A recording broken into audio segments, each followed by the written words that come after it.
இன்னைக்கான சேலஞ்ச் வந்து பார்த்தீங்கன்னா பிரியாணி ஈட்டிங் சேலஞ்ச். அது நீங்கள் நினைக்கிற மாதிரியான சாதாரண பிரியாணி ஈட்டிங் சேலஞ்ச் கிடையாதுங்க. ஸோ ஃபேமஸான பிரியாணியை வந்து அந்த ஃபேமஸான பிளேஸுக்கு போயிட்டு சாப்பிட்ற ஒரு சூப்பர் இன்ட்ரெஸ்டிங்கான சேலஞ்ச் வித் சிவா கூட. அதாவது மொத்தம் 4 பிளேஸ் வந்து சூஸ் பண்ணி வச்சிருக்கோம். நம்ம எல்லாருக்குமே தெரிஞ்ச திண்டுக்கல், தலப்பக்கட்டி, அப்புறம் சேலம் பிரியாணி, அப்புறம் ஆம்பூர் பிரியாணி, ஹைதராபாத் பிரியாணி. இந்த 4 பிளேஸில் ஏதோ ஒரு பிளேஸுக்கு வந்து பார்த்தீங்கன்னா நாங்கள் போயிட்டு அங்கே அந்த பிரியாணியை சாப்பிட போகிறோம். அதுதான் இன்னைக்கான நம்மளுடைய சேலஞ்ச். ஸோ யார் எந்த ஊருக்கு போய் பிரியாணி சாப்பிட போகிறது அப்படின்றத முடிவு பண்ணக்கூடிய நேரம் வந்தாச்சு. இங்கே பார்த்தீங்கன்னா டேபிள் வந்து 4 பலூன் வந்து இருக்குது. 4 பலூன்லேயும் ஒவ்வொரு ஊர் வந்து இருக்குது. இப்போ 4 பலூனில் ஒரு பலூன் நாங்கள் 2 பேரும் சூஸ் பண்ணி எந்த ஊர் இருக்கோ அந்த ஊருக்கு நம்ம இப்போ கிளம்ப போகிறோம் பிரியாணி சாப்பிட. ஓகே, இப்போ நீ என்ன பண்ணுற, கண்ணை மூடிட்டு ஏதாவது ஒரு பலூனை வந்து கம்முன்னு உடச்சிட. 1 2 3 1 2 3 எடுத்து பாரு என்ன ஊருக்கு. சேலம். சிவா வந்து பார்த்தீங்கன்னா சேலத்துக்கு போகிறா பிரியாணி சாப்பிட. ஓகே, எனக்கு இப்போ எந்த ஊருன்னு பார்த்துடலாமா?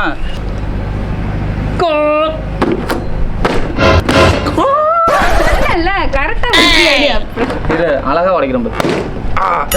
பேப்பரை காணா எனக்கு ஆம்பூரு போலாமா?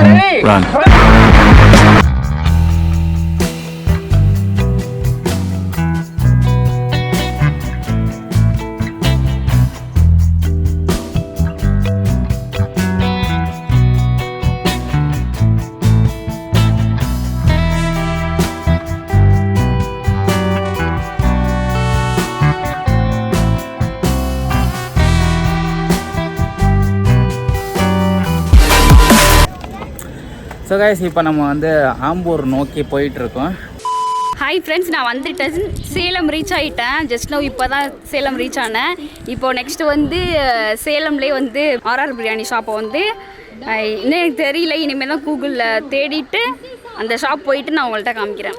ஸோ கைஸ், ஃபைனலி நம்ம வந்து ஆம்பூர் ரீச் ஆயாச்சு. So first time Ambur. இங்கே ஆம்பூரில் என்ன பெஸ்ட்டு பிரியாணி அப்படின்றத நம்ம யூடியூப்லேயும் கூகுள்லேயும் தீவிரமாக தேடி கண்டுபிடிச்சாச்சு. அது என்ன கடை அப்படின்றத நான் போகிற வழியில் சொல்கிறேன். Let's go guys. கடை நேம்லாம் கேட்டுட்டோம். இப்போ நாங்கள் ஷாப்புக்கு போயிட்டு கடை காட்டிட்டு நாங்கள் சாப்பிடுவோம். இவன் பாடிய துதியை கவனிக்கிறா. ஷாப்புக்கு போயிட்டு கடை காட்டிட்டு நாங்கள் சாப்பிடுவோம்.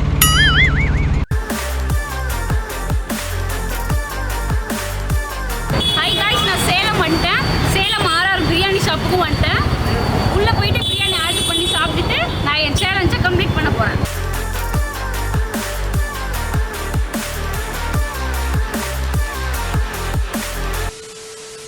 ஃபைனலி ஆம்பூரில் எந்த பிரியாணி ஷாப் நல்லா இருக்குன்னு சொல்லிட்டு கேட்டு அப்படியே ஒரு வழியாக வந்தாச்சு. வந்து இலையும் போட்டு தண்ணியும் தொளிச்சாச்சு.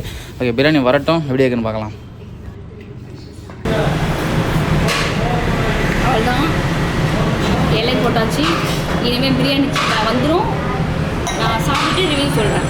ஸோ கைஸ், நம்ம சேலஞ்சில் ட்ராவல் பண்ணி வந்தது இந்த ஆம்பூர் மட்டன் பிரியாணிக்காக தான். மட்டன்லாம் பிடிக்காத மட்டன் பிரியாணி நம்ம இப்போ டேஸ்ட் பண்ண போகிறோம். அது கூட வந்து பார்த்தீங்கன்னா சிக்கன் சாப்பிட்டதில்லை, ட்ரை பண்ணலான்ட்டு வாங்கியிருக்கேன். ஆமாம் கைஸ், இன்னும் ஐஸ் ஸ்டிக்காக இருக்குது.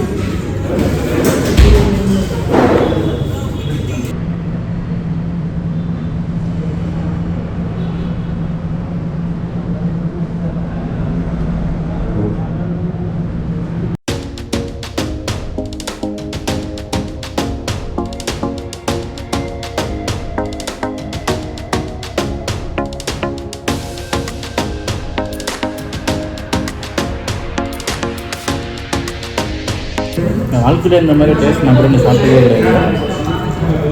ஒரு புது விதமான டேஸ்ட்டாக இருக்குது. வேறு லெவல் டேஸ்ட் அப்படின்னு சொல்லவில்லை, புது விதமான டேஸ்ட்டாக இருக்குது. அது சரி, எல்லா ஊர்லேயும் ஒவ்வொரு டேஸ்ட் பிரியாணி டேஸ்ட் இருக்கும். உங்களுக்கு என்ன டேஸ்ட்டு போல ஓகே.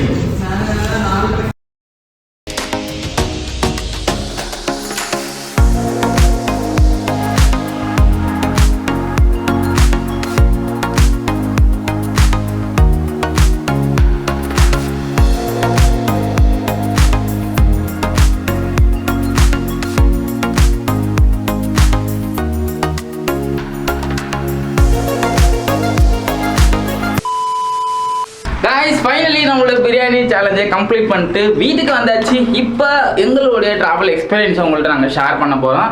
ஃபர்ஸ்ட் சிவா, எப்படி இருந்துச்சு சேலம் பிரியாணி? இங்கேருந்து சேலத்துக்கு போய் ட்ரை பண்ணீங்களே, எப்படி டேஸ்ட்டாக இருந்துச்சா, எப்படி இருந்துச்சு? அவ்வளோவா இல்லை, நார்மலாக இங்கே சாப்பிட்ற பிரியாணி மாதிரியே தான் இருந்துச்சு. அப்புறம் எனக்கு என்ன வந்து நல்லா இருந்துச்சு அப்படின்னா ட்ரெயினில் ஜாலியாக போனது. ஏன்னா நான் ஃபர்ஸ்ட் டைம் இவ்வளோ தூரம் ட்ராவல் பண்ணி போயிருக்கேன். சரி, நான் போன பிரியாணியை பற்றி சொல்லணும் அப்படின்னா ஆம்பூர் பிரியாணி நான் ரொம்ப பெரிய ஹைப்போட போனேன். ஆனால் அந்த பிரியாணி வந்து டோட்டல் டிஃப்ரெண்டான டேஸ்ட்டாக இருக்குது. எப்படின்னா நீ ஒரே பிரியாணினால இப்படி தான் இருக்கும் ஒரு டேஸ்ட்டாக, நமக்கு ஒரு டேஸ்ட் தெரியுமில்ல, அந்த டேஸ்ட்டை தாண்டி டிஃப்ரெண்டான டேஸ்ட்டாக இருக்காது. அது பிரியாணியா என்னன்னு தெரில, அது என்ன ஸ்பைசஸ்லாம் போட்டு மேக் பண்ணாங்கன்னே தெரில. ஒரே மாதிரி பிரியாணி சாப்பிட்டு போர் அடிச்சு உங்களுக்கு டிஃப்ரெண்டான ஒரு பிரியாணி நீங்கள் சாப்பிடணும் உங்கள் லைஃப்பில் அப்படின்னு நினச்சின்னா அது ஆம்பூர் பிரியாணி மட்டும்தான் இருக்கும். எனிவேஸ் இந்த பிரியாணி ஈட்டிங் சேலஞ்ச் இதோட கம்ப்ளீட் பண்ணுறோம். ஸோ நாளைக்கு இன்னொரு இன்ட்ரெஸ்டிங்கான சேலஞ்ச் வீடியோங்களா பார்க்கலாம். வேறு என்ன இன்ட்ரெஸ்டிங் அந்த மாதிரி சேலஞ்ச் பண்ணலாம் அப்படின்றதே மறக்காம கமெண்ட் பண்ணுங்கள்.